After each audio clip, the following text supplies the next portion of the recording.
Go. All right. Hello, everyone, and welcome to our very first live right here on Tiger Adventures. We're glad that you all are joining us. I don't have all the schematics in front of me here to see how many people are joining us, but we're hoping that it's a lot. And we just thought we'd get on tonight and discuss some of the cases that we've been following. Just kind of give a recap on a few, introduce some new information that we might have. So anyway, I'm Tyson. Welcome, everybody. This is my brother. Hey, what's up, guys?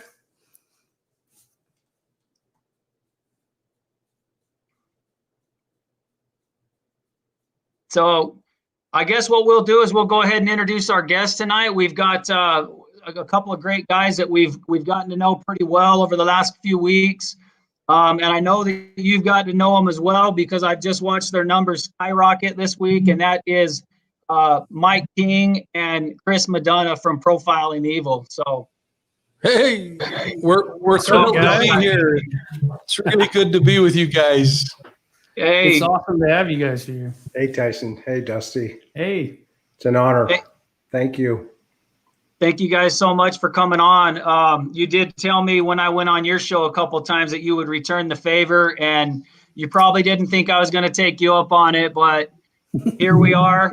We were hoping you would. Absolutely. Absolutely. Thank you so much for joining us. So these guys, they're Profiling Evil. If you haven't had a chance to see them yet, if you haven't, then you probably haven't been on YouTube. These guys are just putting out material that's sensational, just one right after another. Watch one of their videos and I'll be blown away thinking, man, they just can't do any better than the next one comes out and it's even better. So, I mean, you guys are just on a hot streak right now, and there's a reason for that. It's not a fluke. You guys are the real deal, man. So welcome to our show. Tyson, thanks so much. I mean, you were the first person we reached out to when we started this thing over your amazing video with Barry Morphew. And our goal from the very beginning was to try to come on and add a little balance to some of the reporting that's going on and help people understand the criminal investigative process. But most importantly, we wanted to humanize police officers again. They've taken a pretty hard hit in the last year, and some of them have been really deserved. But the officers that are out there every single day are really working hard and trying to do things right. And certainly people make mistakes. Some of them are criminal mistakes like we've seen. And the second reason was we wanted to talk about our cases in a way that would help people understand the process, but also maybe reduce their own level of potentially being victimized. Absolutely. Very, very, very much needed in our world today. Thank you so much for doing that. What about you, Chris? Tyson, you're awesome. You guys and Dusty, you guys are amazing. Mike and I we're just honored to that our paths have crossed. And are you sure you want us here tonight? Because we've been known to lower property values pretty quickly. I don't know that. No, when we saw what you were doing out there, and Mike and I started talking, we were like, this guy, he's got something going here, and we just want you to be successful as well. And it's great to get to know you and your brother.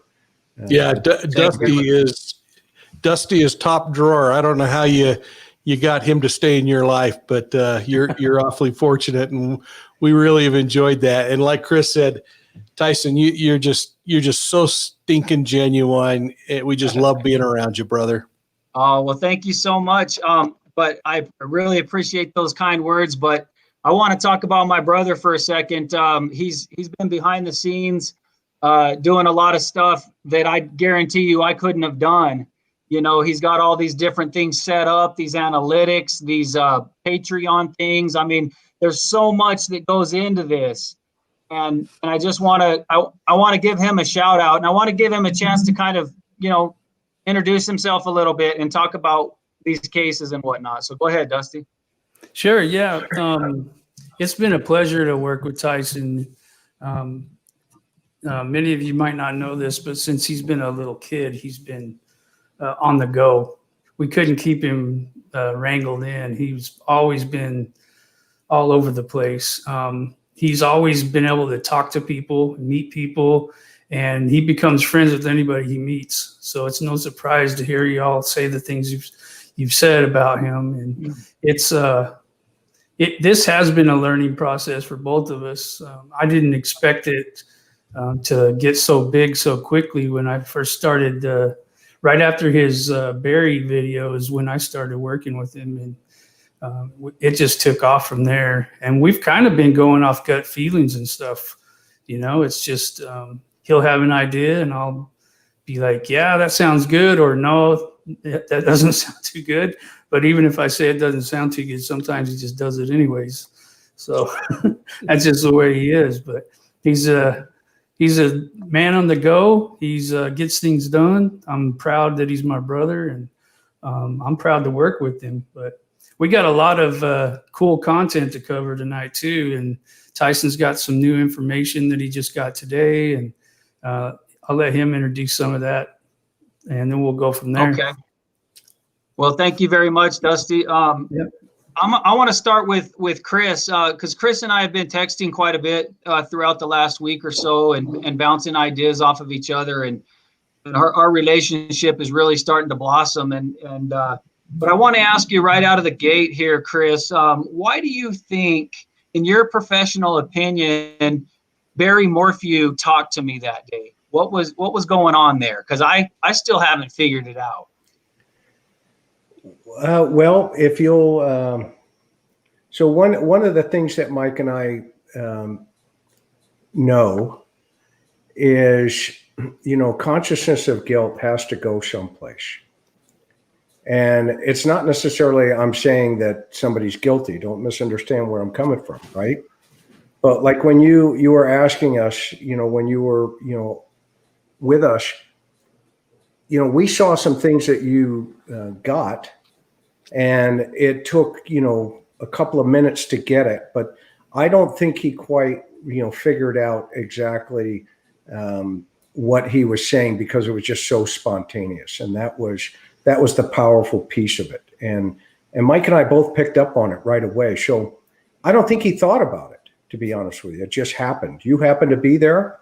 He happened to see you. He may thought, he tested the water with you, right? I mean, you told him, hey, I'm just out here to help.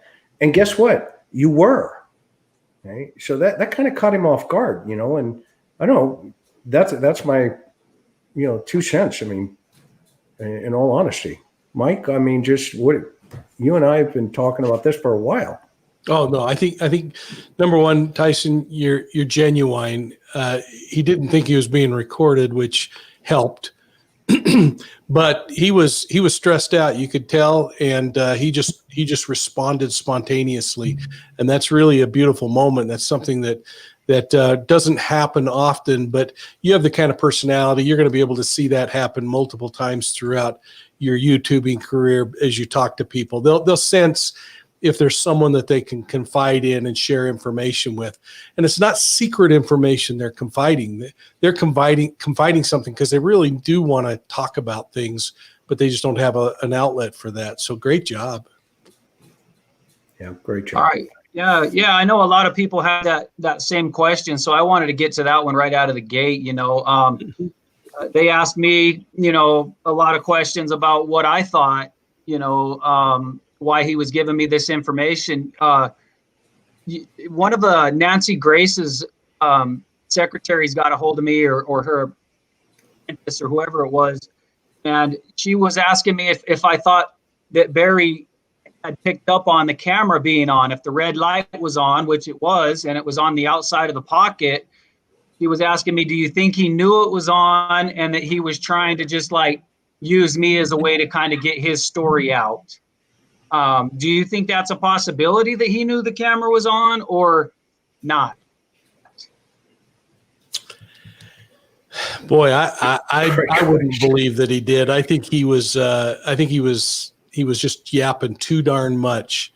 And he was spewing a lot of different theories that he's clearly been thinking about. He would have to be really good on his feet to see that and go into a performance rather than a reaction. One of my opinions is that he didn't really care if it was on or not, because he asked Tyson to put it away. He didn't really follow up on it or anything. He just trusted that he would do it, I guess. And then he just started talking right away. So it's not like he was too worried about it. He wasn't making sure it was turned off or anything like that. So, and I've watched that video probably 100 times just because it's part of what we're doing. And so I still feel that way after watching it that many times. He didn't care. I mean, I'm not saying he did it on purpose or anything like that, but I don't think he even thought about it like you guys are saying. Yeah. And Tyson, but he did think you were an undercover reporter, right? Towards the end, didn't he ask you? He mentioned Yes, something. he did. Yeah. So he had some kind of hesitation, and it revealed itself towards the end of the conversation. Right. So there was something there that he was holding back, but you were able to put him at ease that, no, look, I'm not a threat. I'm just out here to help. And, and I think that came across pretty clear. Okay. Thank you.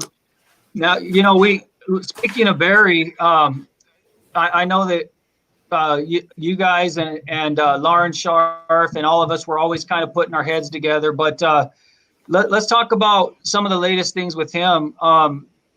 Is there any information that you guys have come across in talking to Lauren or anybody else with the Barry Morphew, Suzanne Morphew case?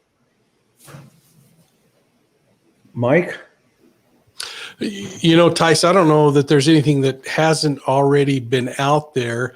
A couple of things that I thought were interesting was how things got spun up last week as we theorized whether the two women that were recovered over near Colorado Springs, whether they might be Suzanne, and there were some really interesting things that made us look at that a little more closely.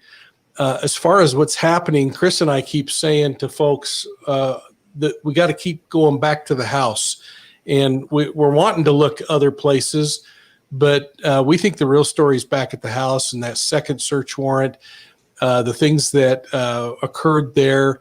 It was clear that there was a great deal of evidence that was taken that second time around, and there's reasons for that.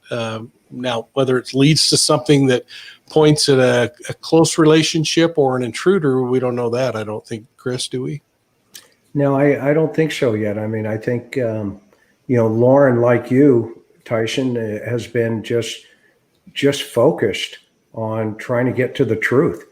That's what this is all about. Where, Mike and I come from that world where we just stay right down the middle. Okay? And the evidence has to take the investigation to the conclusion. We can't make that conclusion yet. Okay? But we can look at the indicators of what that means. Okay. But then you start entering into this world of speculation and guessing and, this and that. Okay. Well, that's important for a brainstorming session. Okay? But it doesn't necessarily mean it's evidentiary in nature. And so when, we talked to Lauren today, I mean, we had just a fantastic conversation with her like this tonight with you about the work that she's doing. And, she's got some great tidbits. I mean, she really does. So nothing, that bowled us over, to Mike's point, we're still in the house. We haven't left the house yet. And it's been 6 weeks now, 5 or 3 months for them. But Mike and I, we started just actually 3 weeks ago, started really looking at this case. So, I hope that helps. Does that help? Hey, speaking of the house, when I was with Lauren Scharf, we were driving around up there, and she wanted to leave a little note for Barry to ask him if he would, come on to her program or whatever.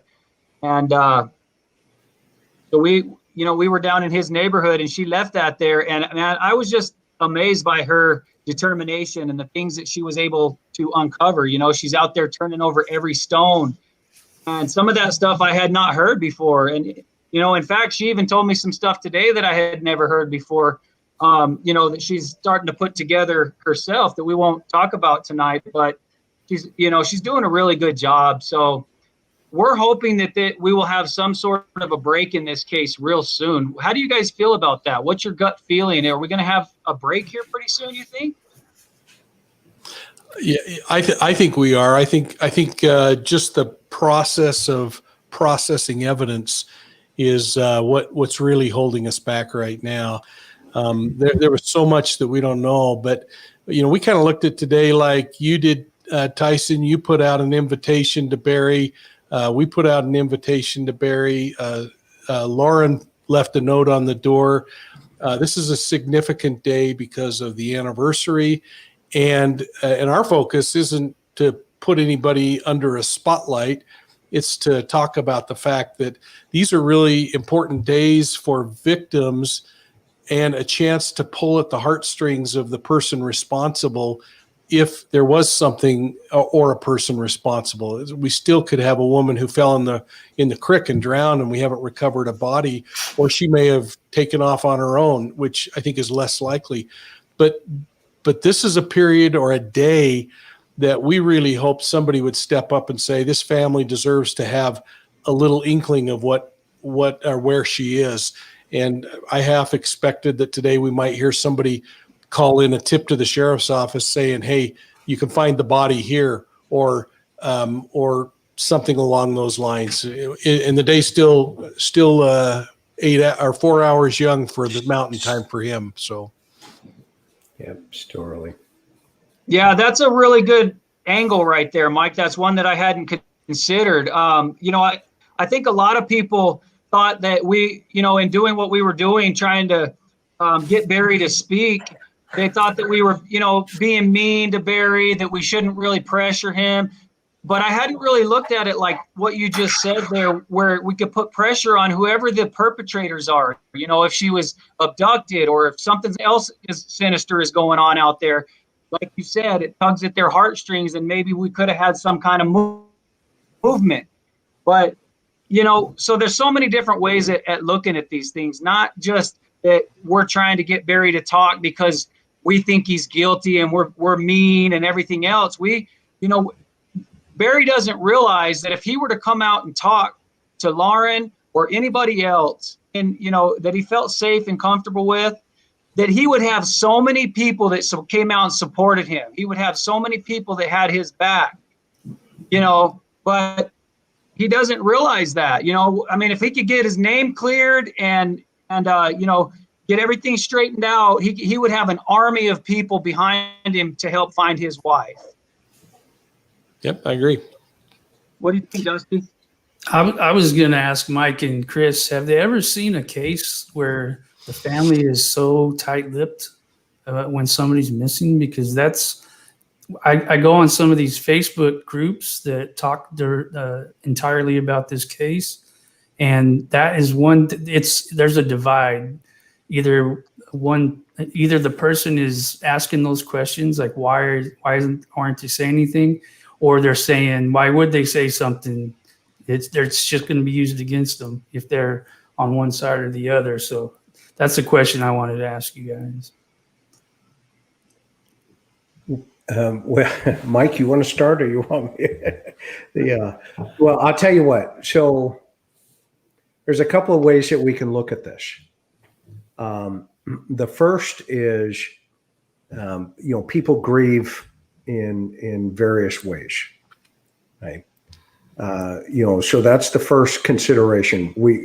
You don't know how somebody reacts to, just different things. And of course, this is, a horrific event here. I mean, we have, a wife of 26 years, she goes on a bike ride. Okay. And, boom, she's gone. Okay. Now but I do want to be clear about what law enforcement can and cannot do. law enforcement cannot come to a family and say, hey, by the way, don't talk to anybody because we told you so. Yeah. Okay. In fact, you could see all the civil attorneys lining up the next day saying, what did you tell these guys that not to talk, i.e. take away their First Amendment and their wife is missing? Yeah. So I'm not sure where that rumor started, but I can guarantee you it didn't start with CBI or anybody else in the investigation. Hey. That's the first. Yep. Go. Hey, Chris, Yep. Alicia just called me and said that none of this is happening right now. Like we went down, we crashed. So Okay. When did that happen? Oh no. It's like showing a long live. time ago. Is that true, folks? Are any of you able to see or hear? Maybe hers crashed. No, is there any way anybody have contact with Tyler? Here, hold on. I got my other computer. I could check it.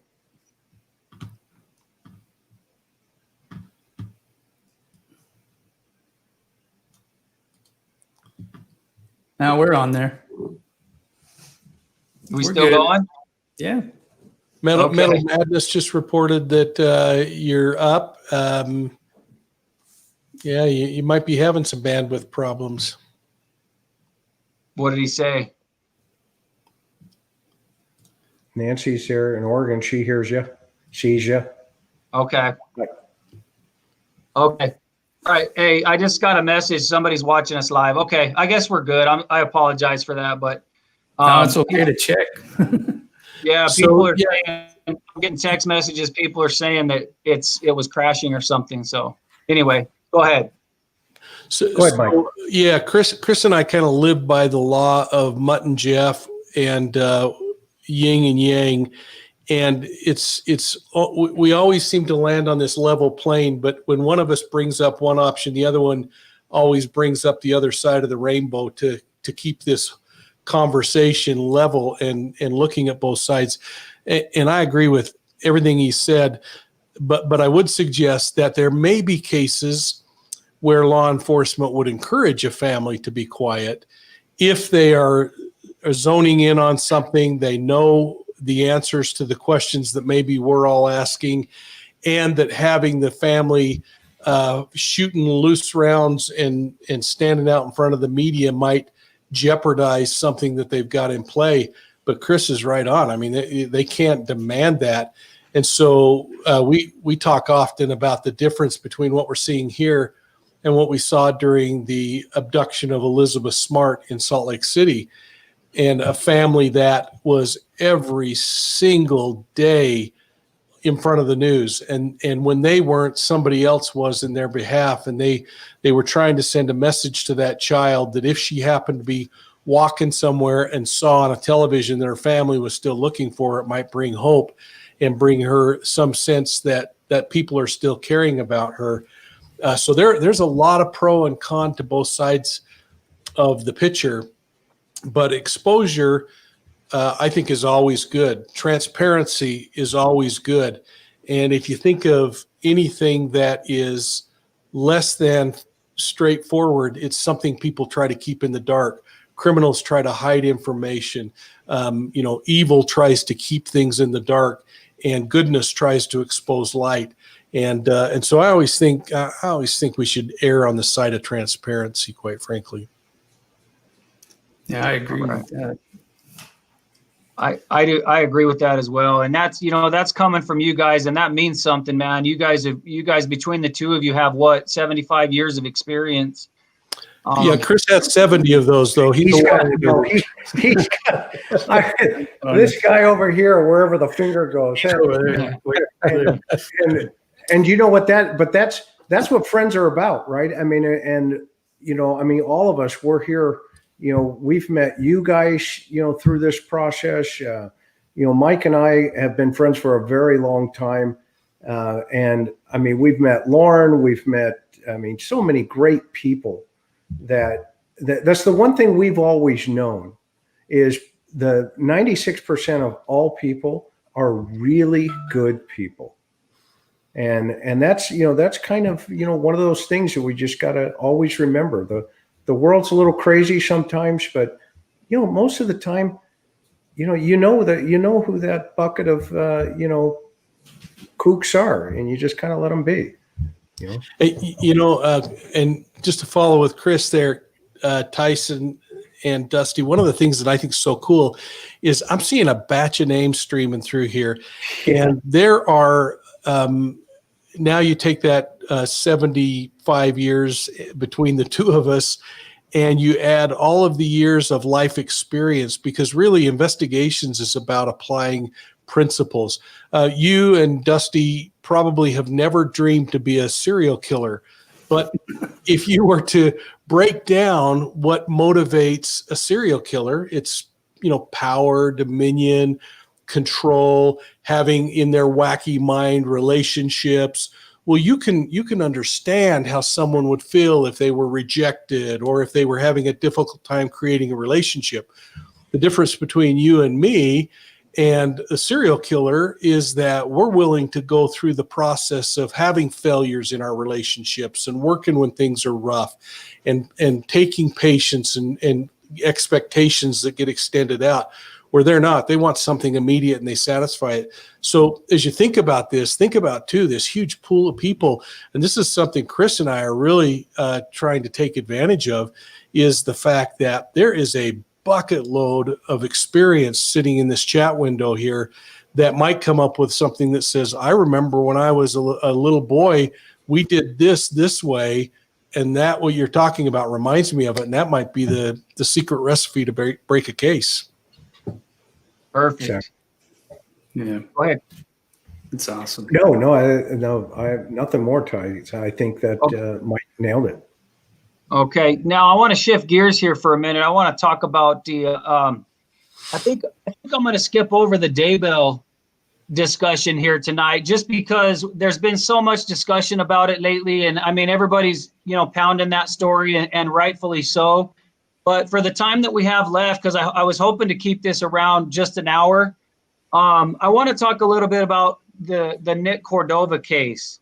I was able to go to the Gilbert Police Department, as you guys can see in my videos, and request the 911 call for Alicia Cordova when she called. And I wanted to play that. Dusty, were we able to get that to where we could play it?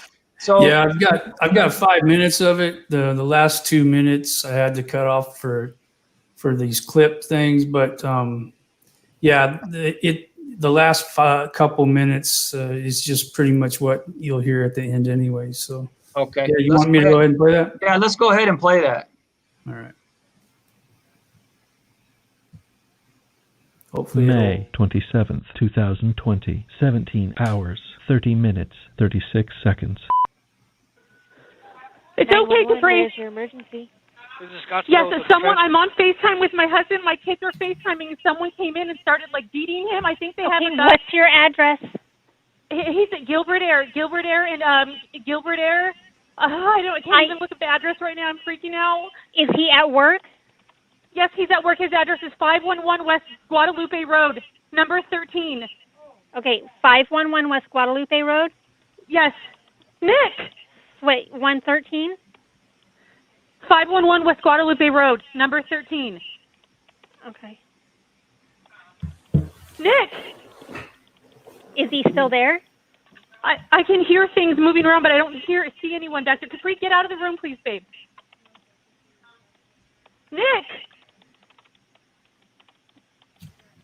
And you're calling from Scottsdale? I'm calling from Scottsdale. We are FaceTiming him. My kids are FaceTiming him, and then I just heard screaming. I thought it was a joke, and somebody came in. Okay, this is your husband's work, and it's Gilbert Air? Yes, my husband's work, Gilbert Air. It's just him and his manager that work there, but someone came in, and I think they're just beating him. I'm pretty sure I saw a gun.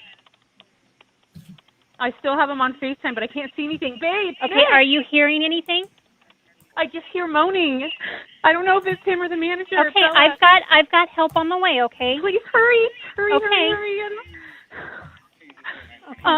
Let me get your phone number just in case. It's an air conditioning, a workshop. Okay, ma'am. Okay. You're at 480-332-7720, just in case Yes. we get disconnected. Okay, what's his name? Nick Okay, what is Nick's last name? Cordova. Do you have his phone number?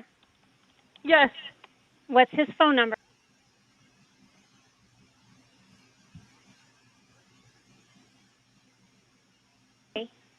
And then he has another cell phone. We're on. I don't know which cell phone we called him on. All right. Can you? I just want to confirm. Is it Suite 113 or Suite 13? No, it's number 13. Okay, it's Suite 13. All right, thank you. Nick, He's not answering you. can someone answer me? Is anybody there? Nick.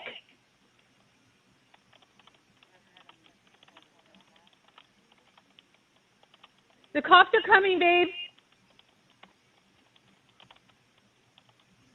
How many people did you see in there? I didn't see anyone. I just saw like the phone like rustling around, and then I'm pretty sure I saw a black glove or gun above. I didn't hear any shots or anything though. I could hear him saying what, like yelling, screaming. Someone was hitting him. Okay. My kids had the freaking phone and they saw it. Okay. All right. Who's there? Who is that? I'm on the phone. I have police on the phone. Who is that? Who's there? Pick up the phone. David who? Dave. Dave, pick up the phone. What is going on? Where's my husband? I have the police on the phone. You don't know who he where's is? Nick? Do you know who this gentleman is? He's not there? Someone came in. Is Okay, he okay? What's going on? Dave! Ma'am, tell me what's happening. Who is the guy you're talking to? His coworker's there, his partner. Oh my gosh, is he okay? Dave! Is that his coworker? Dave, tell me what's going on. Is he okay? Can you answer my question? Is that his coworker? Where's Bella? Ma'am, who is Dave? No! Can you please answer my questions? Ma'am. Dave's his partner. Dave's his partner. He just came into the building. I don't know. Okay, I need you to tell me what is happening. I've got officers on the way. I don't know. He's just saying, oh my God. He grabbed the phone and just said, oh my God. Dave! Is he okay? Is he breathing? Dave, answer me! Okay, I need you to stay calm, okay? I've got officers on the way. They're less than I've got an officer that should be arriving on scene. scene. Hurry. Something bad happened. I've got an ma'am. I have to go down there.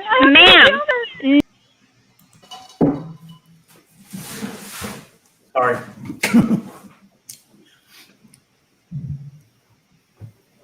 Whoa. I'm so sorry. That was hard. That was hard to listen to. Hey, Mike, I want to ask you, that dispatcher kept saying, who's Dave? Who's Dave? That's the business partner. Dusty can tell us more about the business partner. So that's the big question. Who's Dave? Who's Dave? Who is he, Dusty?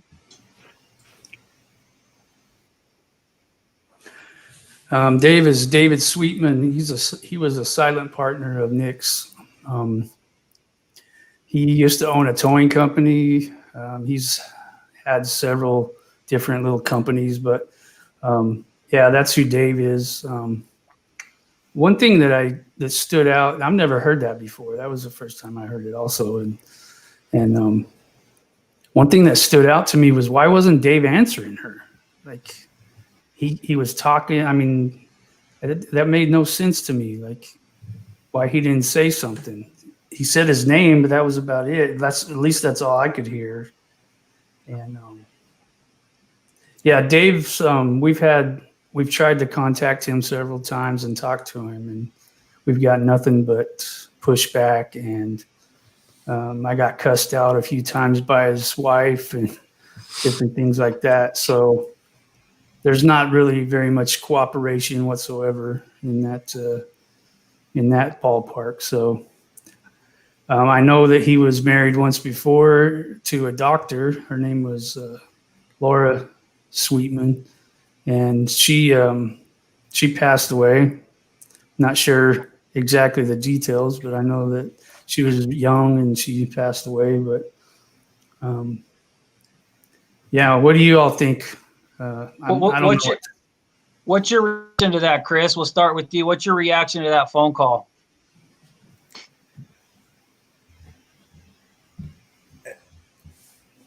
I mean, it's sad. It's just horrible. You have your wife, your kids. It sounds like, and by the way, this is the first time, I've even heard that and even taken a look at this case. I mean, I've seen it, but so here's the good news right now. There are subpoenas already in motion to Facebook to turn over all of the information they may have. So we may have an investigator sitting back at his office or her sitting back at their office, and they're watching the totality of the entire event. So let's keep that in mind, right? Number one. And then, of course, you have a woman who is, trying to plead for information through a video about, the condition of her husband. And we don't know what the children saw based on what, the evidence here is that, they were in FaceTime with him, right? Based on what I heard. Yeah. So, we don't know what they've told people. And, before I go too much further here, I think, Mike and I, we can look at it and, we'll analyze it a little bit more, but so that's my initial thought. Yeah. So to add to that, I guess I have two things that jumped out at me during that. One is I think I heard Dave or someone say he's been shot. Did anyone else catch that? Yeah. So a written transcript of that that 911 call would be really helpful to understand. But more importantly, from a behavioral perspective, who's normally in the office? What if Dave is a silent partner? Why is he there on that particular day? Those kinds of things start to jump out from a behavioral perspective. And clearly there was no precipitating event if he's on the phone with his kids. Things are going well and he's having a good time, but you need to hear that. So Chris is like spot on about how important that tape is. But the other thing that I want to talk about is sometimes this really frustrates people is that dispatcher hit a home run. She did a fantastic job. And sometimes people get really frustrated because dispatchers might even yell at the person on the other line. Well, what they're trying to do is redirect their attention so that they can get critical information that might help an officer approaching the scene to do so safely. It might tell them, for instance, there's really important things like there's a gun. She thinks she sees a gun. Well, that officer needs to know that from an officer safety perspective. She needs to keep calling that woman and kind of shaking her up to get her back where she can focus her and say, give me more information. Because she may forget information in a few minutes. And for Dave, if that's who it was that was there, to not be responding, heck, that doesn't necessarily bother me. He's processing a lot of stuff too if he walked in the door. And the last thing he's got is this noise in the background called a video chat going on. So, I think we really have to make sure we don't focus on a single thing and try to develop our theories around it, but we just kind of sit back and suck in all the evidence that we can and then start building theories. All right. Very good. Thank you so much, Mike. There was a lot of good points packed in there. So I want to ask you one thing though, before I forget on this case.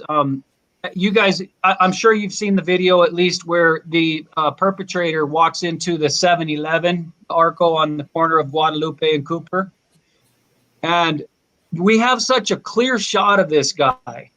I mean, clear as day. Now, I don't know how many millions of people there are in Maricopa County, but I know there's in the millions. How has nobody seen this guy? What do you guys think of that, Chris? Well, that's a great question. We've been asking that for, since 1982. Okay. I can tell you, I've been through trauma centers with guys on breathing machines. They're on ventilators and they're awake, and I've walked in and said, who shot you? And they do this. You want to talk about it? What do you do at that point, right? So we used to have a joke in the police department. You'd go to a shooting inside of a bar, and it's amazing how many people can be in the bathroom at the time of the shooting occurs. It's pretty hard to get witnesses sometimes. Yeah, and so the fact that people have seen that photograph, hopefully, call 911 and say, hey, I know who that guy is, and give it up. And that's one of the things that is really hard in our society today, is this lack of civility sometimes. That and I'm not criticizing us as people, but we're all in this together. And some people do dumb things. They are good people, but they make mistakes. And sometimes, that's pulling the trigger of a gun, in passionate, ways. They're angry. That's punching a guy and they hit their head on the concrete, and then they stand back and they go, oh my goodness, what did I do? Right. And you get them in the interview room, and, they're just crying because they realized I didn't have control of myself in that very moment. Okay. Now, I don't know the totality of this guy that you're talking about right now, but I can tell you this: the reason Mike and I, understand evil and pure evil. Okay. And that's kind of what we operate off of, on our channel. Okay. And by the way, before I forget, you guys better subscribe to this channel down here. Tyson and these guys are awesome. And ring that bell. We're learning about that, right, Mike? Yeah. Hit that. Guys, go to Profiling Evil. I think you guys have passed me. You passed me by now. Yeah, it's okay. We love you, man. It'll all fall into place. But I know. This idea of us, we got to get more. We got to get more of us, Go ahead, Dusty. Well, I was going to say, sometimes you don't realize how close you are to these cases until someone reaches out to you. And I had that happen to me. My email is hooked up to our channel, so I get all the emails for the channel. And I started getting some really strange emails a couple weeks ago. And they were really detailed in what they knew about this case, stuff I didn't even know. And Tyson knew because he spoke to Alicia, but he didn't even tell me. And this guy started talking about these things, or guy, girl, I don't know who it was. It was obviously a fake email or fake name on the email, but I kept talking to him. I kept asking him questions, and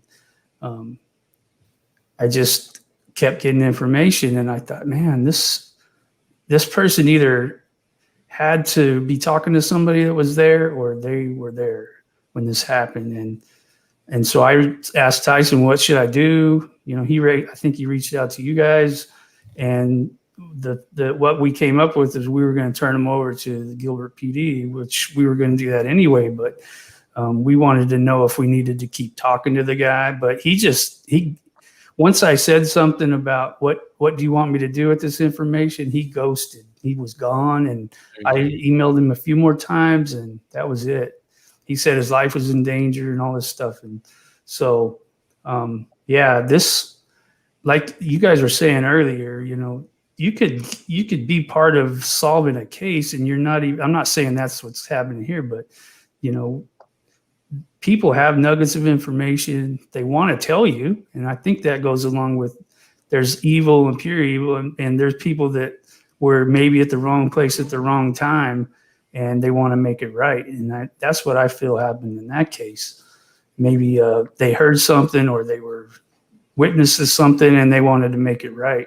And one of the lines that this person said was, he just wanted justice for Nick. And so, and I believed what he was saying because of the way he was talking to me. So, yeah, I think that there does have to be there has to be more people pulling together instead of pulling apart from each other.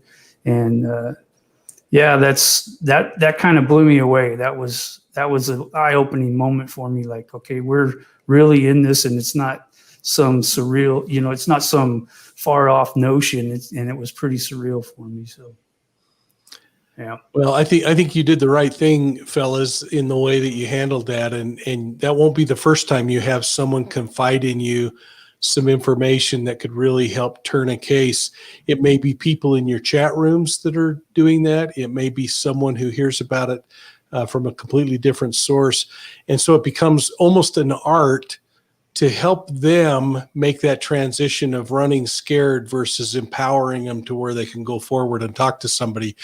And if you think you're going to lose them, you kind of keep nurturing them along and help build them up a little and get what information you can, then start asking if you could maybe share the information in behalf of them. And sometimes people need to remain anonymous. Sometimes it's just too dangerous for them otherwise.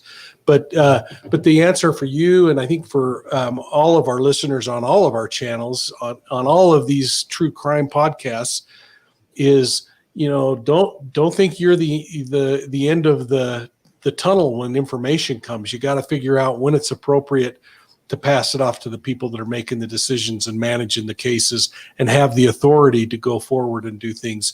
And all we do now is just keep supporting them and trying to push information to them. So folks, please keep sending your tips into the police department in Gilbert if you got information on this, and make sure you sneak a little information to Tyson and Dusty so they can continue to stay on top. So Please. Yeah. I do get a lot. I do get a lot of messages from people from Facebook and emails and whatever. And it's awesome to see how many people are out there that really care. And the most comments and texts and emails I've gotten is for the Suzanne Morphew case, because there is page after page on Facebook. I try to stay off of them because they're pretty polarizing, but I have seen a lot of great people on there, and a lot of them are in the comments here, I'm sure, because I went and I invited a few of them before we announced it. So, yeah, we really appreciate all of you. So go ahead, Tyson. I'm sorry. Well, no, I was just going to say I had kind of an epiphany when Mike was saying that, and then when you kind of piggybacked on it. I think it's the neatest thing that we've got two law enforcement officers here working with a couple of internet sleuths. So isn't that kind of indicative of what's going on in our world? I mean, really, we have, I was you the other day, Chris, that crimes are not usually solved by the police. That's not to take credit for you guys. I mean, you guys do a fantastic job. But you said, I think it was you that said crimes are solved by citizens. That was him that said that, huh? Yeah, it was. Was that you? Yeah, we don't tell anybody that, but that's true, right? It's true.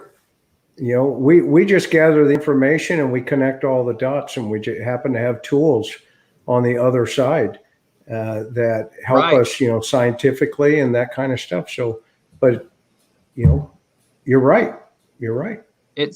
It's such a neat partnership, law enforcement with all these sleuths that we have, and the invention of the internet and everything. I mean, everybody's involved, and it's almost like, in my mind's eye, it's like this big meal that just keeps feeding law enforcement with this information. Like they're out there in the mines just digging up these nuggets of gold and just pumping them into you guys, and just such a beautiful partnership. It really is. We like to refer to this as crowdsourced intelligence, and as we bring the community together, we can really pick up those nuggets that will make a difference. Definitely. Well, in chat, crowdsourced intelligence, CSI, not the Vision CSI. I want to Well, clarify. I'm not a web sleuth. I'm just a video editor. So I'm just on here for moral support. I've kind of wrangled you into it, though, whether you like it or not. You're doing it, so. That's true. I don't know if I'm being a sleuth or just being nosy and trying to figure out this stuff for curiosity's sake. So, Well, that's why we all do it, brother. yeah. I do get attached to some of these cases, though. I'm not going to lie. I'm listening to that call. Yeah, I see Alicia. I'm friends with her on Facebook, Alicia Cordova, and I see her pictures since this happened. Her trying to carry on her life with her kids and normalize everything, and then to hear that is just heartbreaking because, this is real life. This can happen to anybody, and it's really, really sad to see something like the lives destroyed just in a split second to some of these things, a choice somebody made. And if I can help in any way, and I know that if I keep supporting Tyson and you guys and everybody else that's out there on the ground or has all this experience, then that's my little way of helping. But it's hard not to get attached to some of the, I'm sure you guys know what I'm talking about. Yeah. And we'll be glad to help. We'll be glad to help, Tyson. Tell Alicia when you see her and you talk to her, reach out to Mike, myself, and, we'll take a look at maybe a different, some different lenses into what you guys are doing. Does that sound okay with you? That's awesome. That sounds perfect. Yeah, that's what I was hoping to in introducing. I knew that you guys hadn't done like a deep dive on the Cordova case, but I knew you were kind of familiar with it enough to kind of introduce it. And I really want this one to catch on fire because I feel like, there's a lot to this. There's a lot to it. There's more than meets the eye here. Yeah, we feel it too. We sensed it in the call. All right. Well, thank you guys so much for coming on, Mike, Chris.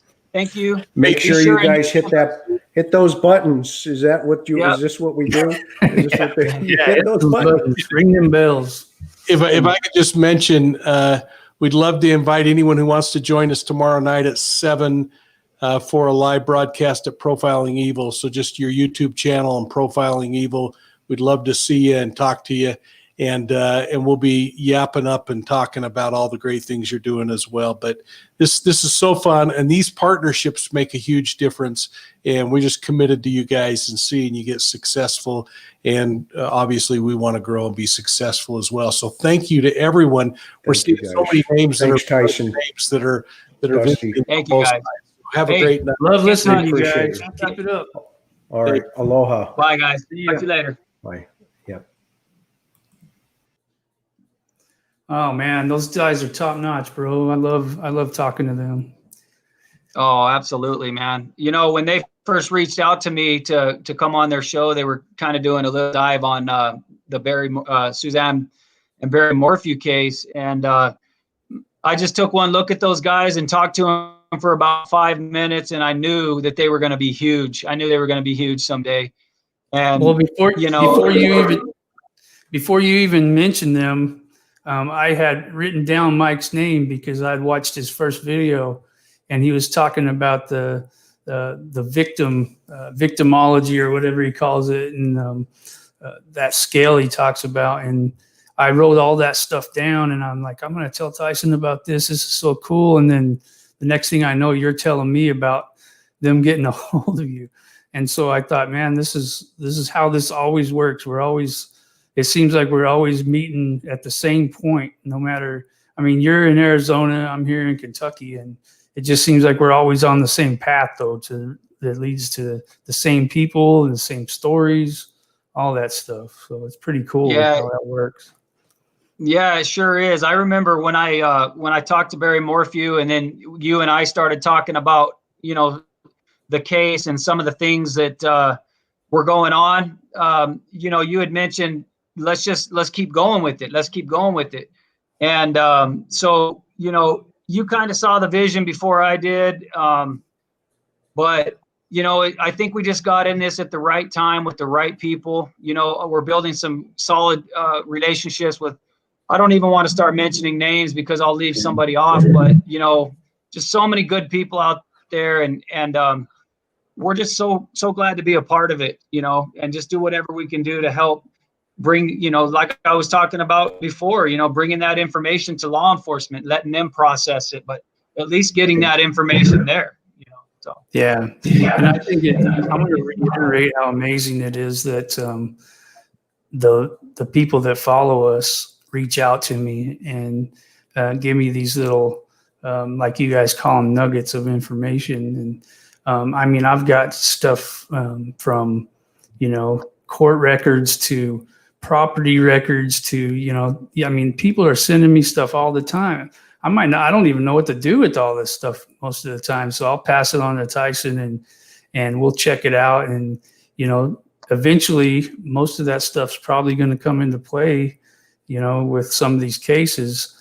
But yeah, it's amazing what people can come up with when they put their heart and soul into this stuff. And I'm thinking, why don't these people start their own channels and stuff, because they're out there digging up information too. So pretty crazy. Oh, absolutely.